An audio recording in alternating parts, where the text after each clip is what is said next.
We've just heard Jane reminding us of something profoundly simple, that we are a part of nature and not apart from it. And those words have shaped the work of the Jane Goodall Institute for over 6 decades now. They're more than just a philosophy. It's an invitation to how we see ourselves, not separate from the natural world, but as participants within it. They remind us that conservation begins with connection. I still remember the first time that I walked through the forest in Gombe. What struck me the most really wasn't what I saw, but what I heard. It was the birds singing above the canopies. It was the insects humming beneath the trees. It was the rustling of the leaves as the chimpanzees were walking through. It became clear that the forest is never really silent. It's full of conversations. It's happening all around us. Conversations between species, conversations between landscapes, between people and nature. The question really is whether we're willing to slow down enough to listen. Because that's exactly what Jane did when she first arrived in Gombe. She didn't arrive with answers. She wasn't quick to run into conclusions. She spent months observing, listening, learning before acting. And that patience transformed our understanding of chimpanzees and changed science forever.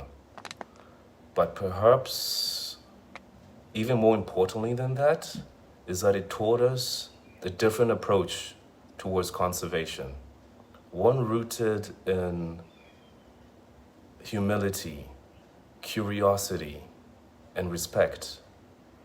And over the years, that same philosophy led to another realization. Lasting conservation cannot happen without the people who live alongside nature every day.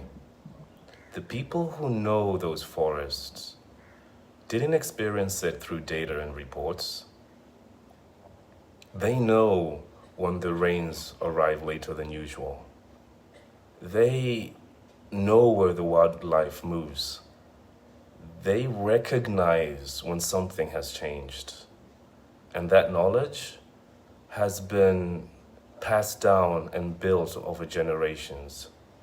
That understanding became the foundation of the Jane Goodall Institute's Takari approach. We begin by listening to communities, understanding their priorities, working together to improve livelihoods, and sustaining the forests that are preserving them. Because when conservation becomes community-led, stewardship becomes a long-lasting strategy. And today, we have another opportunity to deepen that tradition of listening. Conservation technologies like bioacoustic and artificial intelligence allow us to hear the forest in entirely new ways. They help us understand patterns that we really couldn't have alone. But it's important to remember that technology is not the solution. It is a tool. Its greatest value comes when it supports the knowledge, the leadership, the stewardship that already exists within those communities. And this is why the partnership between the Jane Goodall Institute and WildMon is so important. Together, we are combining community-led conservation approaches with new ways of understanding biodiversity. It's helping to create better evidence for conservation, better decisions for the future, and ultimately a greater impact for both people and nature. Hello, everyone. I hope that you felt inspired by Merlin as I did. And I think what Merlin did was really showing us how conservation really starts with connection. when we feel connected to nature, we start to care about its future. But care is only the beginning. To truly protect nature, we definitely need to care about it, but we also needed to listen. And nature has always been speaking to us. So the question was never whether nature has a voice. The question is, are we listening? And for me, listening has been always very personal. I grew up in Brazil, and I'm colorblind, meaning that I don't see colors. So when I first started studying birds, I could identify them by their colors, as everyone could. So instead, I needed to recognize them by their voices, their songs, their calls, their music.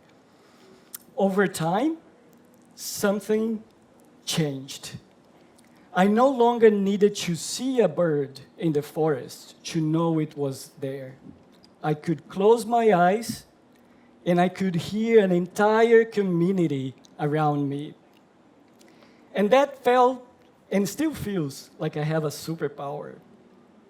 But that also taught me something even bigger. When a voice disappeared, I also noticed.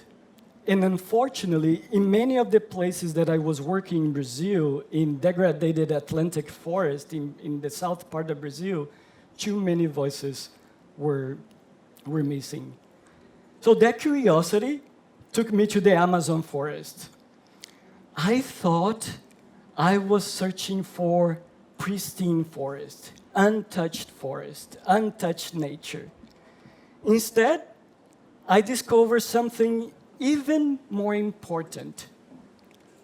Local communities, original communities, have been always caring for those landscapes for generations, listening to them, understanding them. And that really changed the way that I think and do conservation.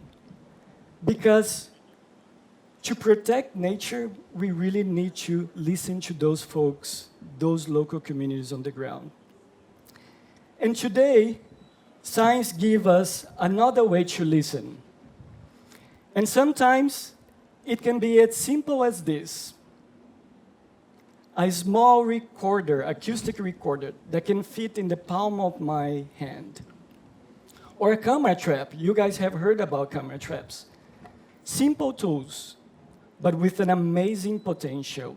At WildMon, the organization, the nonprofit that I'm part of, we are combining those new technologies, camera trap, acoustic recorders, with satellite and artificial intelligence to help communities continue listen. Every hour, every day, for months, years, across entire landscapes, even when there is no one there. But listen, technology don't replace people. They just extend our ability to observe. And at WildMon, the organization that I'm part of, our goal is quite simple. We want to make these tools available for those protecting nature every day, because technology can only be helpful when they is affordable, when it's useful, and is in the hand of the local communities. And people often ask me, Marconi, what does AI can actually do for biodiversity and conservation? And the answer is quite simple. Technology don't protect nature, don't understand nature. Not yet, maybe in the future. People do. And what we are trying to do is, again, help communities to better listen, to deeper their understanding and their the understanding of nature, so that people can really focus on what really matters. protecting and understanding nature. And that is the beauty of this. When we combine those new technologies with local knowledge, something truly remarkable happens. We gain a better and deeper understanding of nature. Not simply more data, better and deeper understanding of nature. And our role is not to replace local knowledge, it's to support it. Not to make decisions for the community, but to help communities make decisions with more evidence and sooner. So the whole idea, and I know that I already said that, but I will say again, is that technology do not replace people and do not protect nature. People do. And that is why this partnership with Jane Goodall starts here and today. So together with Jane Goodall Institute, the local communities who have been care for those landscapes for generations, and all of you, we are combining science, technology, and local community, the knowledge of local community, to strengthen conservation, while ensuring it remains where it should always belong, with those local communities, with those who have been caring for those landscapes for generations. And I want to go back a little bit to Jane Goodall when she arrived at Gombe. When she arrived there, she didn't have all the answers. She had a lot of curiosity. She paused, she observed, she listened, and that really changed the way that we think and interact with nature. She also taught us something very special.